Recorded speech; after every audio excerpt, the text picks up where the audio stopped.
Spockster has reached the heart of the King Pig's operations, the Pig Star. But can Spockster defeat the Pig King himself? And what of Axel Gear? So, right off the bat, we get yet another awesome bit of music. Oh, and we also get the boss, King Pig himself. So, he's actually pretty damn difficult. Remember those invincibility frames you get from rocketing off things? Well, Pig King likes to move around a lot, and as such, you can kind of get stuck in his frame, so even with your invincibility frames, if he decides to jump at the wrong time, you're gonna get hit. Also, you reflect off those ghost things he sends out of his sword, and looks like we defeated him? Also, that was so well synced with the music, I really liked that. That was actually pretty cool, but yes, now he's a robot, so he's going to try to send his body parts at you. He telegraphs it fairly well, though, because he stops completely for a couple of seconds, giving you plenty of time to dodge. He doesn't take too many hits either, thankfully, so this battle isn't too difficult. Just gotta make sure to move at the right time. Almost got hit there. Try to keep your distance until he attacks, I'd say, if you want to play it safe. So that's the end of him, right? Well, unfortunately no. That one was a robot, and it looks like he's got multiple robot copies lying around as well. So he might have defeated one body, but he's got plenty more. We're gonna have to try to destroy some source, preferably the entire ship itself. I mean, that would be the most effective way to go about this. These guys do take 2 rocket hits to defeat, which are pretty much the best way to go about it. You can't hit him with the basic sword, I think, but really, it's just fastest to get them out of the way with a sword. Do be careful of where you bounce back to, though. Make sure you can dodge them once you reflect off of them. Also, this is pretty great. Just walk into this room and it goes dark, and guess who it is? I bet he was just waiting for that introduction. Like, that's why the music reset. He was just waiting to do this. But anyway, Axel Gear is also pretty hard. He's got all your abilities, and also he can just do that jump slash like that. You're going to want to keep about this same distance that I am. That way you can destroy his shots, but also you'll be able to hit him as well, because if you're too far, you can destroy his shots, but he'll get out of the way before you're able to attack him. But if you're too close, he might still be able to hit you with those shots of his. And also, make sure to move whenever he jumps into the air. Try not to always get out of the way once he's trying to jump. Basically, you only want to attack when you know he's going to attack with his sword. Otherwise, there's a good chance he will fake you out and jump into him. Do not try to rocket into him, otherwise it won't end up well for you. And it's still not over yet. What's he trying to do? And he destroys the wall. So he's trying to suck us out into the vacuum of space, so of course if we fall off these poles, we're done for. We want to hit him instead. And essentially, we just want to move to the top because he's going to try firing missiles at us, and this is pretty much the best place to dodge them. It doesn't take too much hits to get out of this phase. As you can see, he's already lost his missiles, and he looks like he's getting weaker, but he's not done just yet, of course. Now, this phase is very hard because of the way he flies around. He's kind of erratic in the way he moves. You just want to keep moving and always be wary, otherwise he might just come out of nowhere from behind you and hit you. You do have some time to grab onto the other poles if he does happen to hit you, but honestly, it really shouldn't come to that. Just be very careful about where he is. Try to stay near the center, really. And I think this should be it. And his tears glisten as he falls into the vacuum of space. And now he dies cold and alone in space. Alright, well, at last, Axel Gear has been defeated. But of course, we're still not done yet. We may have defeated our anime rival, but that still doesn't solve the problem with his Pig King and his multiple clones. Well, it doesn't look like this is the production area, but maybe we're getting closer to wherever we need to be. I mean, other than the Pig King himself, there's really not much else here to oppose us, because of course, the rest of his army was pretty much left back on the planet, and, well, we decimated what little he brought with him to space, so really, he's just got his clones here with him. And we've got another room over there, so maybe that'll lead us to where we need to go. Of course, these guys are tricky. Remember what I said about being careful about where you bounce to when you rocket off these guys? Yeah, that's especially true here, because otherwise you might get yourself in a bad spot.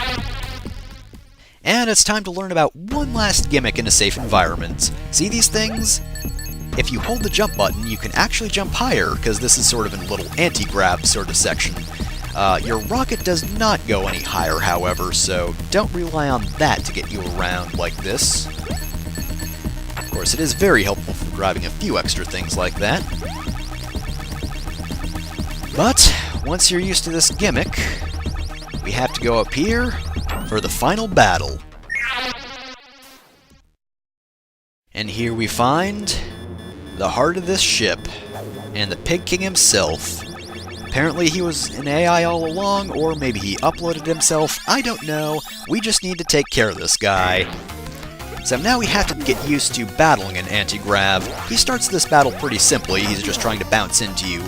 Be very careful about how you attack, because if you miss, even with your invincibility frames, you might be in a very bad spot, like right there. Just a few more seconds and I would have been hit by that. So yes, be very careful when you attack, be patient. If you wait too long before trying to attack him, just don't go in for the attack, otherwise you'll get hit. And after you hit him a few times, then he'll go on the offensive. He's got a couple attacks. This electricity attack is fairly simple to dodge. I say almost getting hits, it's fairly straightforward, he just fires in the direction the lightning rods are in. These are a little less simple, they fire to the sides of where they are. This is definitely the more difficult of the two attacks to dodge, I'd say, and unfortunately it's the one he uses more often. And now that he's done showing off his attacks, he will actually show his weakness. It's definitely a lot more difficult to hit his weakness now, because of course, you have to be wary of being attacked by him, you have to be in the right position.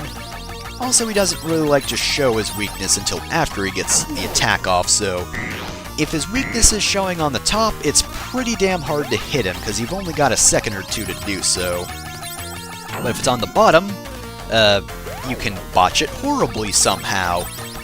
How did I even manage to do that? I don't even... Okay, that at least made sense. That could definitely be a botch, you can see that, right? That wasn't completely embarrassing. Alright, you can use multiple lightning rods, though, not just in only the cardinal or diagonal directions. And unfortunately, it's not really making it any easier. For some reason, he seems to want to keep this weak point away from us. I wonder why. And some people may call this lazy, but the final boss theme is actually just the normal boss theme except sped up, and he will try to attack you with these weird energy projectile arm thingamajigs.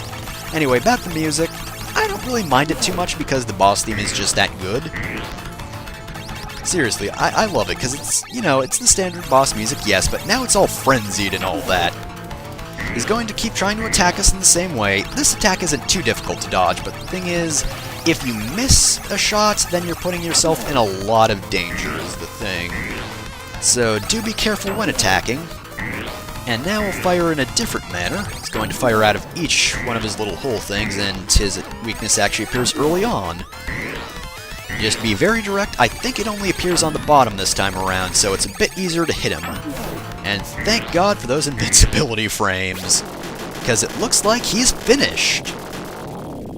The Pig King is now dead, and that should just about take care of this entire place. Space station, rather. Yeah, you 90s dude, why don't ya? Indeed, I agree. Let's get out of here before this place blows up. Well, it's already blowing up, but let's get out of here before it blows up more, because that would be bad. And thankfully there's exactly one escape pod here.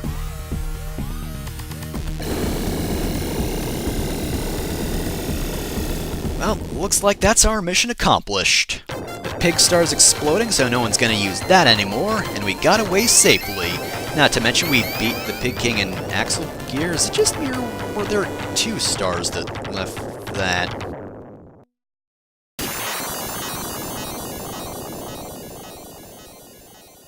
Well, Pig Star may be gone. However, he hasn't given up just yet. He might have exploded, but he tore his screen off, and now he's going in for one last-ditch effort to defeat us, and unfortunately, we're a sitting duck in this escape pod. We cannot attack him back. So he's got 3 different attacks he can use. The start, he just throws projectiles around. These are easy to dodge. This, however, is his hardest attack. that ram attack, he will actually move to where you're going, so if you move too soon, he will just ram into you, and at that point there'll be pretty much nothing you can do to dodge it. The arm attack is easy to dodge though, you just go back and forth. But yeah, that attack is what you want to look out for, because you just want to wait a moment as he stops, and then move. Otherwise, if you move too early, well, you're gonna get hit. But what to do about him? He's still chasing us, and really there's no way we can attack him, so how do we defeat him? Well, we might not be able to do anything, but I think the atmosphere has something to say about this jerk. We start burning up on re-entry, but thankfully we're protected. He, however, is not, because he's just an idiot screen. And thanks to Mother Nature itself, the Pig King is finally defeated, for real this time. And by the way, if you're not playing on hard mode or above, you will not actually get that boss battle. It'll just end after the first fight with him, the core fights. And then you'll get the quote-unquote bad ending where the game's just going to be like, hey, by the way, he's still technically alive. Play again on a harder difficulty. You idiot, baby. But nonetheless, since we beat it on hard, we have safely returned the princess, and with the Pig King dead, there's no more threat to the world. So they're just going to have their little reunion there. But of course, Sparkster, being the 90s hero, can't stick around. He's got places to go. And by places to go, I mean he follows the wind because he's cool like that. Look at him go. So long, Sparkster. May you 90s wherever the wind takes you. You spiffy little opossum with a jetpack. And that's it for Rocket Knight Adventures. So yeah, that's one of the best platformers ever. I mean, as much as I like Sonic, Rocket Knight Adventures is a pretty damn good game that rivals even Sonic 3, because it might be short, but pretty much every level gimmick is good. There are a few ones that are just mediocre, but all in all, it's overall a very solid platformer. Controls great, great enemies, area level design, enemy placement, stuff like that. And of course, the music is very good. It sounds a little rough since, it's on the Genesis sound chip and all, but, it still sounds pretty good. They made very good use of it.